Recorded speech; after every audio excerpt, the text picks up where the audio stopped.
আসসালামু আলাইকুম রহমতুল্লাহ। হ্যালো বন্ধুরা, কেমন আছেন সবাই? অনলাইন স্কুলের পক্ষ থেকে আমি ওবায়দুল হক আপনাদেরকে স্বাগতম জানাচ্ছি আরেকটা নতুন টিউটোরিয়ালে। আজকে আমরা বুটস্ট্র্যাপের ব্যাজ নিয়ে আলোচনা করব। মূলত যখন আমরা নোটিফিকেশন পাই তখন আপনারা কিন্তু ফেসবুকে বা গুগলে যখন আমরা নোটিফিকেশন পাই তখন দেখবেন আমাদের প্রোফাইলে বা বিভিন্ন নোটিফিকেশন যে বারটি থাকে, আইকনটি থাকে, তার উপরে কিন্তু একটা থাকে আমাদের কতগুলো নোটিফিকেশন এলো, এই বিষয়টা কিন্তু আমরা দেখতে পাই সরাসরি।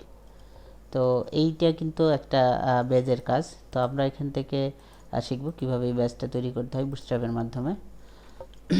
তো চলুন শুরু করছি। আমি সাবলাইম টেক্সট ওপেন করে নিয়েছি, ব্রাউজার একটু দেখে নেই। আমরা অ্যালার্টের কাজ করেছিলাম, আপনারা জানেন এগুলো ডিসমিস হবে, কিন্তু এটা হবে না।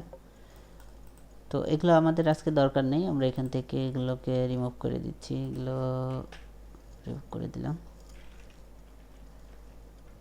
ওকে, তো আমরা অ্যালার্ট বা বেজ কোথায় ইউজ করতে পারি সেটা আমরা এখানে দেখাচ্ছি। দেখুন এখানে অনলাইন স্কুল,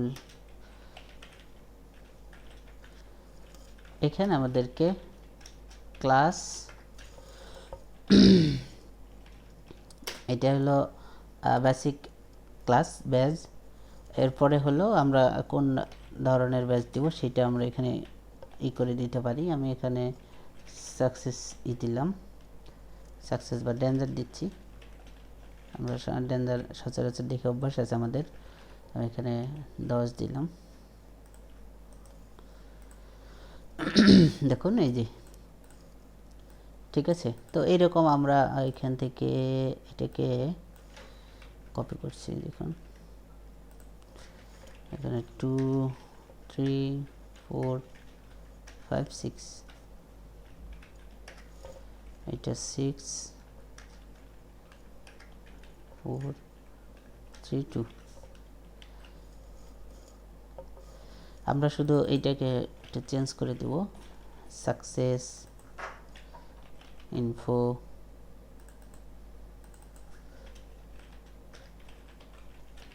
প্রাইমারি ডার্ক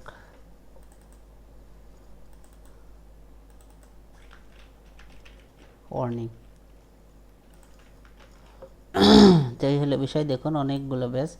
তো এইটা একটা সিস্টেম। আর একটা হলো আমরা এটাকে পিল সিস্টেম করতে পারি, যেমন আমরা পিল দেখেছি সেরকম সিস্টেম আমাদের এখানে এটাও করতে পারবো। এখানে আমরা এইটাকে কপি করছি 6, এবং এখানে আপনাকে বলে দিতে হবে ব্যাস পিল 6। ওকে, দেখুন এই যে এইটা আর এটার মাঝে কিন্তু অনেক পার্থক্য আছে। তো আমি এটাকে বড় করে দিচ্ছি, H1 করে দিচ্ছি, এখান থেকে H1 করে দিলাম। তো এই হলো বিষয়। দেখুন ম্যাক্সিমাম যে নোটিফিকেশনগুলো আমরা পাই এটার মাধ্যমেই পাই, ঠিক আছে, এই পিল সিস্টেম যে বেজ আছে সেটা। তো এই হলো বিষয়। আর আমরা এর সাথে সাথে লিঙ্কে এগুলো ইউজ করতে পারবো। এখান থেকে আমরা আমাদের লিঙ্কাঙ্কিত পেজের লিঙ্ক থাকবে, এখানে পেজ লিঙ্ক থাকলো, আমাদের এখানে টেক্সট থাকবে, বা এখানে আমরা এখানে সরাসরি করতে পারি, এই বেজ ইউজ করতে, বেজ, এরপরে বেজ পিল, আমরা ডেঞ্জার ইউজ করব, ঠিক আছে। তো এখানে আমি 12 লিখে দিলাম। এটা কিন্তু লিঙ্ক, আমি চাইলে এখানে যে কোনো পেজের সাথে লিঙ্ক করে দিতে পারি। https, আমি এটা গুগলের সাথে লিঙ্ক করে দিলাম। http দিতে হবে, তাছাড়া ভুল হবে। এত অ্যালার্ট। তো দেখুন এটা কিন্তু এখন লিঙ্ক, এখানে আমি ক্লিক করলে কিন্তু গুগলের পেজে চলে আসতে পারবো, ঠিক আছে। এগুলোতে কোনো লিঙ্ক নেই, আমরা চাইলে এগুলোতেও লিঙ্ক দিতে পারি। এবং এখানে এইটা যে আমাদের লিঙ্ক, এখানে আমরা H1 ক্লাস ইউজ করতে পারি বা H3 H2 ক্লাস ইউজ করতে পারি, তাহলে এটা বড় হয়ে যাবে, আপনারা জানেন এটা। টু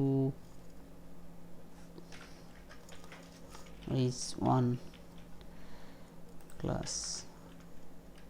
লিঙ্কের ক্ষেত্রে হয়তো ঝামেলা করছে বা বেজের জন্য এটা ঝামেলা করছে, তো যাই হোক এই হলো বিষয়। তাহলে আমরা এইরকম লিঙ্কের মাধ্যমে করতে পারি। নর্মালি আমরা ইউজ করবো হলো স্প্যানের সাহায্যে। স্প্যান আমরা চাইলে অন্য যে কোনো কিছু দিয়ে এখানে আই দিয়ে ইউজ করতে পারি। আই দেখুন একটু হালকা কিন্তু আমাদের এখানে টেক্সট একটু বাঁকা হয়েছে, যেটা ইটালিক আমরা বলে থাকি। তো এই হলো বিষয়। আর স্প্যান হলো নর্মালি এর সাথে কোনো মানে সিম্পল টেক্সট নেওয়ার জন্য এটা আমরা ইউজ করে থাকি বা ইউজ করব।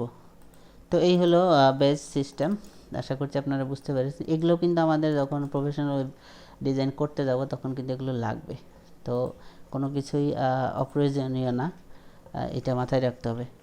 তো আজকে পর্যন্তই।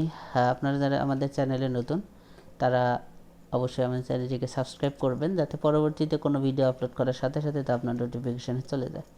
ধন্যবাদ সবাইকে। আল্লাহ হাফিজ।